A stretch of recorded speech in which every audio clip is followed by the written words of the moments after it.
ವೃಶ್ಚಿಕ ರಾಶಿಯವರು ಮೇ ತಿಂಗಳಲ್ಲಿ ಶತ್ರುಗಳ ಮುಂದೆ ದಿಗ್ವಿಜಯ ಸಾಧಿಸುವಂಥ ಒಂದು ಸಮಯ ಬಂದಿದೆ. ಈ ತಿಂಗಳಲ್ಲಿ ವೃಶ್ಚಿಕ ರಾಶಿಯವರಿಗೆ ಅನಿರೀಕ್ಷಿತವಾದ ಧನಯೋಗ ಕೂಡ ಇದೆ. ಆದರೆ ಈ ಒಂದು ತಪ್ಪನ್ನ ಮಾತ್ರ ಯಾವುದೇ ಕಾರಣಕ್ಕೂ ಮಾಡಬೇಡಿ. ನಿಮ್ಮ ಜೀವನದ ದೊಡ್ಡ ರಹಸ್ಯವೊಂದು ಈ ತಿಂಗಳಲ್ಲಿ ಬಯಲಾಗ್ತಿದೆಯಾ? ಪೂಜ್ಯಾಯ ರಾಘವೇಂದ್ರಾಯ ಸತ್ಯಧರ್ಮರತಾಯ ಚ ಭಜತಾಂ ಕಲ್ಪವೃಕ್ಷಾಯ ನಮತಾಂ ಕಾಮಧೇನುವೆ. ನನ್ನ ಸಮಸ್ತ bits of India Kannada channel ವೀಕ್ಷಕರೆಲ್ಲರಿಗೂ ಕೂಡ ವಿಭಾ ಶೆಟ್ಟಿ ಮಾಡುವ ನಮಸ್ಕಾರಗಳು. ಮಾಸ ಭವಿಷ್ಯ ಕಾರ್ಯಕ್ರಮಕ್ಕೆ ತಮಗೆಲ್ಲರಿಗೂ ಸ್ವಾಗತ. ಈ ತಿಂಗಳು ಅಂತಂದರೆ ಮೇ 2026ರಲ್ಲಿ ಗ್ರಹಗತಿಗಳ ಆಧಾರದ ಮೇಲೆ ದ್ವಾದಶ ರಾಶಿಗಳ ಮೇಲಿನೆಲ್ಲ ಪ್ರಭಾವ ಬೀರುತ್ತೆ ಅನ್ನೋದನ್ನು ನೋಡೋಣ ಬನ್ನಿ. ಇನ್ನು ಈ ತಿಂಗಳಲ್ಲಿ ಯಾವ ಗ್ರಹಗಳು ತನ್ನ ಪತನ ಬದಲಾಯಿಸ್ತಿದೆ ಅನ್ನೋದನ್ನು ನೋಡೋಣ ಬನ್ನಿ. ಮೊದಲನೇದಾಗಿ ಕುಜಗ್ರಹ 11ನೇ ತಾರೀಕು ಕುಜಗ್ರಹ ಮೀನ ರಾಶಿಯಿಂದ ಮೇಷ ರಾಶಿಗೆ ತನ್ನ ಪತನ ಬದಲಾಯಿಸಿದ್ರೆ, 15ನೇ ತಾರೀಕು ಸೂರ್ಯಗ್ರಹ ಮೇಷ ರಾಶಿಯಿಂದ ವೃಷಭ ರಾಶಿಗೆ ತನ್ನ ಪತನ ಬದಲಾಯಿಸ್ತಾನೆ. ಹಾಗೆ 14ನೇ ತಾರೀಕು ಶುಕ್ರ ಗ್ರಹ ವೃಷಭ ರಾಶಿಯಿಂದ ಮಿಥುನ ರಾಶಿಗೆ ತನ್ನ ಪತನ ಬದಲಾಯಿಸಿದ್ರೆ, ಮೊದಲನೇದಾಗಿ 15ನೇ ತಾರೀಕು ಬುಧ ಗ್ರಹ ಮೇಷ ರಾಶಿಯಿಂದ ವೃಷಭ ರಾಶಿಗೆ ಬಂದರೆ, 23ನೇ ತಾರೀಕು ವೃಷಭ ರಾಶಿಯಿಂದ ಮಿಥುನ ರಾಶಿಗೆ ತನ್ನ ಪತನ ಬದಲಾಯಿಸ್ತಾನೆ.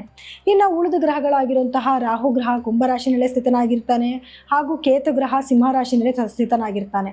ಹಾಗೆ ಶನುಗ್ರಹ ಮೀನ ರಾಶಿಯಲ್ಲಿ ಸ್ಥಿತನಾಗಿದ್ದರೆ, ಇನ್ನು ಗುರು ಗ್ರಹ ಮಿಥುನ ರಾಶಿಯಲ್ಲಿ ಸ್ಥಿತನಾಗಿರ್ತಾನೆ. ಹಾಗಿದ್ರೆ ದ್ವಾದಶ ರಾಶಿಗಳ ಮೇಲೆ ಈ ಗ್ರಹಗಳ ಒಂದು ಬದಲಾವಣೆಯಿಂದ ಏನೆಲ್ಲ ಪರಿಣಾಮ ಬೀಳುತ್ತೆ ಅನ್ನೋದನ್ನು ನೋಡೋಣ. ಅದಕ್ಕೂ ಮುಂಚೆ ಏನು ಅಂತಂದರೆ ನೋಡಿ, ಗ್ರಹಗಳ ಸ್ಥಾನಮಾನದ ಆಧಾರದ ಮೇಲೇ ನಮಗೆ ಗೊತ್ತಾಗುತ್ತೆ ಒಬ್ಬ ಮನುಷ್ಯನಿಗೆ ಅದು ಏನೆಲ್ಲ ಪರಿಣಾಮ ಬೀರುತ್ತೆ ಅಂತ. ಸೊ ಹಾಗಾಗಿ ನಿಮ್ಮ ವೈಯಕ್ತಿಕ ಜಾತಕನೂ ಕೂಡ ಒಮ್ಮೆ ಪರಿಶೀಲನೆ ಮಾಡಿಸ್ಕೊಳ್ಳೋದು ಬಹಳ ಮುಖ್ಯ ಆಗಿರುತ್ತೆ. ಏನಕ್ಕೆ ಅಂತಂದರೆ ನೋಡಿ, ಅದರಲ್ಲಿರುವಂತಹ ಗ್ರಹಗಳ ಸ್ಥಾನಮಾನ ಬೇರೆ ಆಗಿರುತ್ತೆ, ಹಾಗೆ ನಿಮ್ಮ ದಶ ಭುಕ್ತಿ ಕೂಡ ಬೇರೆ ಆಗಿರುತ್ತೆ. ಅದ್ರ ಮೇಲೆ ನಿಮಗೆ ಫಲಗಳಲ್ಲಿ ವ್ಯತ್ಯಾಸನೂ ಕೂಡ ಆಗ್ತಾ ಇರುತ್ತೆ. ಸೊ ಹಾಗಾಗಿ ನಿಮ್ಮ ಜಾತಕ ಪರಿಶೀಲನೆ ಮಾಡಿಸ್ಕೊಳ್ಳೋದು ಬಹಳ ಮುಖ್ಯ ಆಗಿರುತ್ತೆ. ಹಾಗಿದ್ರೆ ಗ್ರಹಗತಿಗಳ ಒಂದು ಬದಲಾವಣೆಯಿಂದ ದ್ವಾದಶ ರಾಶಿಗಳ ಮೇಲೆ ಏನೆಲ್ಲ ಪರಿಣಾಮ ಬೀರ್ತಿದೆ ಅಂತ ನೋಡೋಣ ಬನ್ನಿ. ವೃಶ್ಚಿಕ ರಾಶಿಯವರಿಗೆ ನಿಮ್ಮ ರಾಶಾಧಿಪತಿ ಆಗಿರುವಂತಹ ಕುಜಗ್ರಹ 5ನೇ ಮನೆಯಿಂದ 6ನೇ ಮನೆಗೆ ತನ್ನ ಪತನ ಬದಲಾಯಿಸ್ತಾ ಇದ್ದಾನೆ. ಸೊ ಇದರಿಂದ ಏನು ಅಂತಂದರೆ ನಿಮಗೆ ಶತ್ರುಗಳ ಕಾಟ ಜಾಸ್ತಿ ಅಂತೂ ಆಗುತ್ತೆ, ಆದರೆ ಅವ್ರ ಮುಂದೆ ಜಯ ಖಂಡಿತವಾಗ್ಲೂ ನಿಮಗೆ ಆಗ್ತಾ ಇರುತ್ತೆ. ಅವ್ರಿಗೆ ಏನೇ ಪಿತೂರಿ ಮಾಡಿದ್ರು, ಎಷ್ಟೇ ನಿಮ್ಮನ್ನು ಎದುರಿಸಿದ್ರು, ಅಥವಾ ಅವರಿಂದ ನಿಮ್ಗೆ ಏನೇ ತೊಂದರೆಗಳಾಗ್ತಾ ಇದ್ರು, ಖಂಡಿತವಾಗ್ಲೂ ಅವ್ರ ಪಾಡಿಗೆ ಅವ್ರು ಏನೇ ತೊಂದರೆ ಕೊಟ್ಕೊಳ್ಳಿ ಪರವಾಗಿಲ್ಲ, ನಿಮ್ಮ ಪಾಡಿಗೆ ನೀವು ಇದ್ಬಿಡಿ, ಖಂಡಿತವಾಗ್ಲೂ ಯಶಸ್ಸು ನಿಮ್ಮದೇ ಆಗ್ತಾ ಇರುತ್ತೆ. ಕೋರ್ಟಲ್ಲಿ ಕೇಸ್ಗಳೇನಾದರೂ ಇತ್ತಾ, ಯಶಸ್ಸು ನಿಮ್ಮ ಕಡೆನೇ ಆಗುತ್ತೆ. ಕಾಂಪಿಟೇಟಿವ್ ಎಕ್ಸಾಮ್ಸ್ ಬರೀತಿದ್ದೀರಾ, ಅದರಲ್ಲೂ ಕೂಡ ಜಯ ನಿಮ್ಮದೇ ಆಗುತ್ತೆ. ಭೂಮಿಗೆ ಸಂಬಂಧಪಟ್ಟಿದ್ದು ಏನಾದರೂ ವ್ಯವಹಾರಗಳನ್ನ ಮಾಡ್ತಾ ಇದ್ದೀರಾ, ಖಂಡಿತವಾಗ್ಲೂ ಯಶಸ್ಸು ನಿಮ್ಮ ಕಡೆಗೆ ಆಗುತ್ತೆ. ಎಸ್ಪೆಷಲಿ ಕೋರ್ಟ್ಗಳಲ್ಲಿ ಏನಾದರೂ ನಿಮ್ಮ ಮನೆ ಬಗ್ಗೆನೋ ಅಥವಾ ಆಸ್ತಿ ಬಗ್ಗೆನೋ ಏನಾದರೂ ಕೋರ್ಟಲ್ಲಿ ಕೇಸ್ ನಡೀತಿದೆಯಾ, ಖಂಡಿತವಾಗ್ಲೂ ಜಯ ನಿಮ್ಮದೇ ಆಗುತ್ತೆ. ಸೊ ಇದು ಒಂಥರ ಖುಷಿ ಪಡುವಂಥ ವಿಷಯ ಆಗಿದೆ ಅಲ್ವಾ. ಇನ್ನು 5ನೇ ಮನೆಯಲ್ಲಿ ಶನಿಯ ಸಂಚಾರ ನಡೀತಿದೆ. ಮಕ್ಕಳ ಆರೋಗ್ಯದಲ್ಲಿ ಸ್ವಲ್ಪ ಏರುಪೇರಾಗುವಂಥದ್ದು, ಅಥವಾ ಅವರ ಎಜುಕೇಷನಲ್ಲೂ ಏನಾದರೂ ಸ್ವಲ್ಪ ಸ್ಲೋವಾಗಿ ಪ್ರೋಸೆಸ್ ಆಗ್ತಾ ಇರ್ತಾರೆ, ತುಂಬ ನಿಧಾನಗತಿನಲ್ಲಿ ಹೋಗ್ತಾ ಇರುತ್ತೆ. ಯಾವುದಪ್ಪ ಇವ್ರಿಗೆ ಏನು ಕೆಲಸಗಳು ಬೇಗ ಆಗೋದಿಲ್ಲ, ಇವ್ರ ಕೆಲಸಕ್ಕೆ ಏನಾದರೂ ಪ್ರಯತ್ನ ಪಟ್ಟರೆ ತುಂಬ ನಿಧಾನ ಆಗ್ತಿದೆಯಲ್ಲ ಅಂತ ಸ್ವಲ್ಪ ಬೇಜಾರು ಕೂಡ ನಿಮ್ಗೆ ಆಗ್ತಾ ಇರುತ್ತೆ. ಅದಕ್ಕೆಲ್ಲ ರೆಮಿಡೀಸ್ ನಾನು ಲಾಸ್ಟಲ್ಲಿ ಹೇಳ್ಕೊಡ್ತೀನಿ. ಇನ್ನು 4ನೇ ಮನೆಯಲ್ಲಿ ರಾಹು ಸಂಚಾರ ನಡೀತಿದೆ.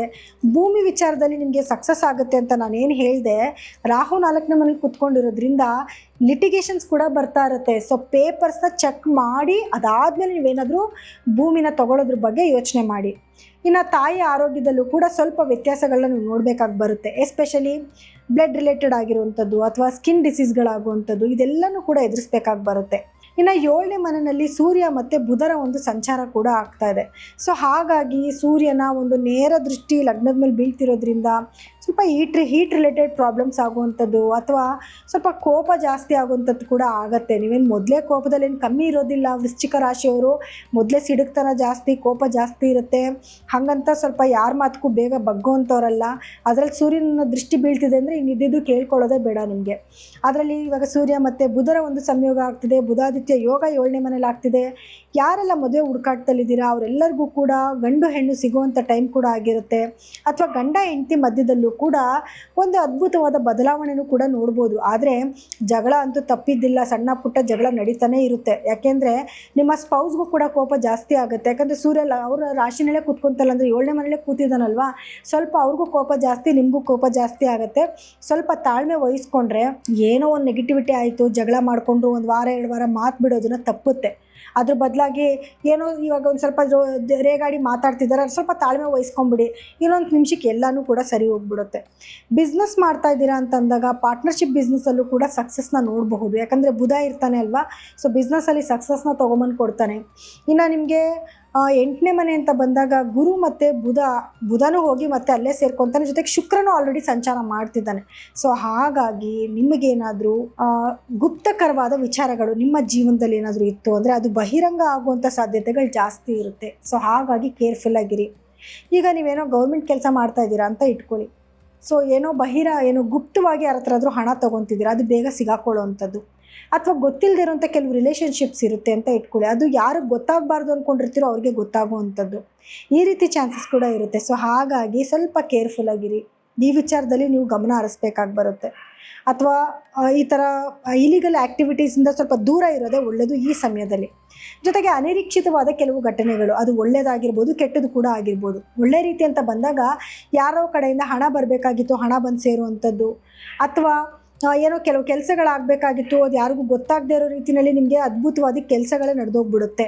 ಅಥವಾ ನೆಗೆಟಿವಿಟಿ ಅಂತ ನೋಡೋಕ್ಕೆ ಬಂದಾಗ ಗುಪ್ತಾಂಗಗಳಲ್ಲಿ ಕೆಲವು ಸಮಸ್ಯೆ ಬರುವಂಥದ್ದು, ಹೆಣ್ಮಕ್ಳಿಗಾದರೆ ಯುಟ್ರಸಲ್ಲಿ ಸ್ವಲ್ಪ ಪ್ರಾಬ್ಲಮ್ಸ್ ಬರುವಂಥದ್ದು, ಅಥವಾ ಕಿಡ್ನಿನಲ್ಲಿ ಸ್ಟೋನ್ ಇದೆ ಅನ್ನುವಂಥದ್ದು, ಈ ರೀತಿ ಕೆಲವು ಸಮಸ್ಯೆಗಳನ್ನೂ ಕೂಡ ಎದುರಿಸ್ಬೇಕಾಗಿ ಬರುತ್ತೆ. ಇನ್ನು ಶುಗರ್ ರಿಲೇಟೆಡ್ ಪ್ರಾಬ್ಲಮ್ಸು, ಇದನ್ನು ಕೂಡ ನಿಮಗೆ ಸ್ಟಾರ್ಟಿಂಗ್ ಸ್ಟೇಜಲ್ಲಿ ಗೊತ್ತಾಗುವಂಥದ್ದು ಕೂಡ ಆಗುತ್ತೆ. ಸೊ ಇಷ್ಟೊಂದು ನೆಗೆಟಿವಿಟಿ ಆಗೋಯ್ತು, ಇಷ್ಟೊಂದು ಆರೋಗ್ಯ ಸಮಸ್ಯೆ ಆಗೋಯ್ತು, ನಮ್ಮ ಜೀವನನೇ ಮುಗೀತು ಅಂತ ಅಂದ್ಕೊಳ್ಳೋದು ಬೇಡ. ಎಲ್ಲನೂ ಅಷ್ಟೇ, ನಿಮಗೆ ಈ ರೀತಿ ಆಗೋ ಸಾಧ್ಯತೆಗಳಿದೆ, ಸ್ವಲ್ಪ ಪ್ರಿಕಾಷನ್ ತೊಗೊಳ್ಳಿ ಅಂತ ಹೇಳ್ತಿದ್ದೀವಿ. ನಿಮಗೆ ಮುನ್ಸೂಚನೆ ಗೊತ್ತಾಗ್ತಿದ್ದಂಗೆ ನೀವೇನು ಮಾಡಬೇಕು, ನನಗೆ ಈ ಥರ ಹೇಳಿದ್ದಾರೆ, ನಾನು ಈ ಬಾರ್ಡರ್ನ ಕ್ರಾಸ್ ಮಾಡೋದು ಬೇಡ ಅನ್ನೋದನ್ನ ನೀವು ಅರ್ಥ ಮಾಡಿಕೊಂಡ್ರೆ ಸಾಕು. ಇನ್ನು ಕೇತುವಿನ ಸಂಚಾರ ಅಂತ ನೋಡೋಕ್ಕೆ ಬಂದಾಗ ಕೇತು ನಿಮಗೆ 10ನೇ ಮನೇಲಿ ಸಂಚಾರ ಮಾಡ್ತಿದ್ದಾನೆ. ಹಾಗಾಗಿ ನಿಮ್ಮ ವ್ಯವಹಾರಗಳಲ್ಲಿ ಕೆಲವೊಂದು ಸಮಸ್ಯೆಗಳನ್ನೂ ಕೂಡ ತೊಗೊಂಬರ್ತಾನೆ. ಇವಾಗ ಒಂದು 16 ಕಡೆಯಿಂದ ನಿಮ್ಗೆ ಆಪರ್ಚುನಿಟೀಸ್ ಬಂದಿರುತ್ತೆ. ಯಾವುದೋ ಕೆಲವೊಂದು ಅಗ್ರಿಮೆಂಟ್ಗಳಿಗೆ ಸೈನ್ ಮಾಡಿರ್ತೀರ, ಅಲ್ಲಿ ಏನಾದರೂ ಒಂದು ನೆಗೆಟಿವಿಟಿ ಯಾವ ರೀತಿ ಕಟ್ ಮಾಡೋದು, ಅದನ್ನು ಕ್ಯಾನ್ಸಲೇಷನ್ ಮಾಡಿಸೋವಂಥದ್ದು ಅಥವಾ ಡಿಲೇ ಮಾಡಿಸೋವಂಥದ್ದು, ಇದು ಕೂಡ ಆಗ್ತಾ ಇರುತ್ತೆ. ಸ್ವಲ್ಪ ಕೆಲವೊಂದು ನಾನು ಹೇಳೋವಂಥ ಪರಿಹಾರಗಳನ್ನ ಮಾಡ್ಕೊಳ್ಳಿ, ಅದನ್ನು ನೀವು ತಪ್ಪಿಸ್ಕೊಬೋದು. ಇನ್ನು ವಿದ್ಯಾರ್ಥಿಗಳು ಅಂತ ಬಂದಾಗ ಸ್ವಲ್ಪ ಪ್ರಯತ್ನ ಪಟ್ಟರೆ ಮಾತ್ರ ಒಳಿತನ್ನು ನೋಡ್ಬೋದು. ಆದರೆ ಯಾರಾದರೂ ಸೈನ್ಸ್ ಬ್ಯಾಕ್ಗ್ರೌಂಡಲ್ಲಿ ಓದ್ತಿರೋಂಥವ್ರಿಗೆ ಖಂಡಿತವಾಗ್ಲೂ ಯಶಸ್ಸು ಸಿಗುವಂಥ ಟೈಮ್ ಆಗಿರುತ್ತೆ. ಇನ್ನು ಪರಿಹಾರವಾಗಿ ಏನು ಮಾಡ್ಕೋಬೇಕು, ಕೆಲವೊಂದು ನೆಗೆಟಿವಿಟಿನೂ ಇದೆ, ಕೆಲವೊಂದು ಪಾಸಿಟಿವಿಟಿನೂ ಇದೆ. ಸೊ ಏನು ಮಾಡ್ಕೋಬೇಕು ಅಂತ ನೋಡಿದಾಗ ನೋಡಿ, ಮೊದಲನೇದಾಗಿ ನೀವು ಕೇತುವಿನ ಪರಿಣಾಮಕ್ಕೋಸ್ಕರ ಬೀದಿ ನಾಯಿಗಳಿಗೆ ಆಹಾರನ ಅರ್ಪಿಸಿ. ಜೊತೆಗೆ ಓಂ ಗಂ ಗಣಪತಿಯೇ ನಮಃ ಅನ್ನುವಂಥ ಮಂತ್ರನ ಪ್ರತಿದಿನ ಒಂದು 11 ಬಾರಿ ಅಥವಾ 21 ಬಾರಿ ಹೇಳ್ಕೊಳ್ಳಿ. ಇದ್ರ ಜೊತೆಗೆ 8ನೇ ಮನೆಯಲ್ಲಿ ಶುಕ್ರನ ಸಂಚಾರ ಆಗ್ತಾ ಇದೆ. ಸೊ ಇದಕ್ಕೋಸ್ಕರ ನೀವೇನು ಮಾಡಬೇಕಂದ್ರೆ ಅವರೆಕಾಳನ್ನು ದಾನ ಮಾಡುವಂಥದ್ದು, ಅಥವಾ ಮಹಾಲಕ್ಷ್ಮಿಯ ದೇವಸ್ಥಾನಕ್ಕೆ ಹೋಗಿ ಮಲ್ಲಿಗೆ ಹೂವನ್ನು ಅರ್ಪಿಸಿ ಪ್ರಾರ್ಥನೆ ಮಾಡಿ ಬರುವಂಥದ್ದು, ಇದು ಎರಡನ್ನೂ ಮಾಡಿಕೊಂಡ್ರೂ ಕೂಡ ಇದರಿಂದ ಕೆಲವೊಂದು ನೆಗೆಟಿವಿಟಿ ಹೇಳಿದ್ನ ಅದನ್ನು ಖಂಡಿತವಾಗ್ಲೂ ನೀವು ಅವಾಯ್ಡ್ ಮಾಡ್ಕೋಬೋದು. ಈಗ ನಾನು ಮೊದಲೇ ಹೇಳಿದ್ದೆ, ನಿಮಗೆ ಏನಂದರೆ ನಿಮ್ಮ ವೈಯಕ್ತಿಕ ಜಾತಕ ತೋರಿಸ್ಕೊಳ್ಳೋದು ಬಹಳಷ್ಟು ಇಂಪಾರ್ಟೆಂಟ್ ಆಗಿರುತ್ತೆ. ಅದರಲ್ಲೂ ಕೂಡ ಗ್ರಹಗಳ ಸ್ಥಾನಮಾನ ಆಗಿರ್ಬೋದು, ದಶಾಭುಕ್ತಿಗೆ ತಕ್ಕನಾಗಿ ಪರಿಹಾರ ಮಾಡಿಕೊಂಡ್ರೆ ಕೆಲವೊಂದು ಸಮಸ್ಯೆಗಳೇನಾದರೂ ಆಗ್ತಿದೆ ಅಂದಾಗ ಅದಕ್ಕೆ ನಿಮಗೆ ತಕ್ಕ ಒಂದು ಪ್ರಿಕಾಷನ್ ಸಿಗ್ತಾ ಹೋಗ್ತಾ ಇರುತ್ತೆ. ಸೊ ನೀವೇನಾದರೂ ನಮ್ಮ ಹತ್ರ ನಿಮ್ಮ ಜಾತಕಗಳನ್ನ ತೋರಿಸ್ಕೋಬೇಕು, ಅದಕ್ಕೆ ಖಂಡಿತವಾಗ್ಲೂ ಕರೆಕ್ಟಾಗಿರೋ ಒಂದು ಪರಿಹಾರ ತೊಗೋಬೇಕು ಅನ್ನೋದಾಯಿತು ಅಂದರೆ ಸ್ಕ್ರೋಲ್ ಆಗ್ತಿರೋಂಥ ನಮ್ಮ ನಂಬರ್ಗೆ ಕರೆ ಮಾಡಿ ಅಪಾಯಿಂಟ್ಮೆಂಟ್ನ ತೊಗೋಬೋದು. ನೀವು ನೇರವಾಗೂ ಕೂಡ ಭೇಟಿ ಮಾಡ್ಬೋದು. ಸೊ ಕೆಳಗಡೆ ಇರೋಂಥ ನಂಬರ್ಗೆ ಕಾಲ್ ಮಾಡಿ ನೀವು ಅಪಾಯಿಂಟ್ಮೆಂಟ್ನ ಫಿಕ್ಸ್ ಮಾಡ್ಕೊಳ್ಳಿ. ಸೊ ಎಲ್ಲರಿಗೂ ಕೂಡ ನನ್ನ ಧನ್ಯವಾದಗಳು.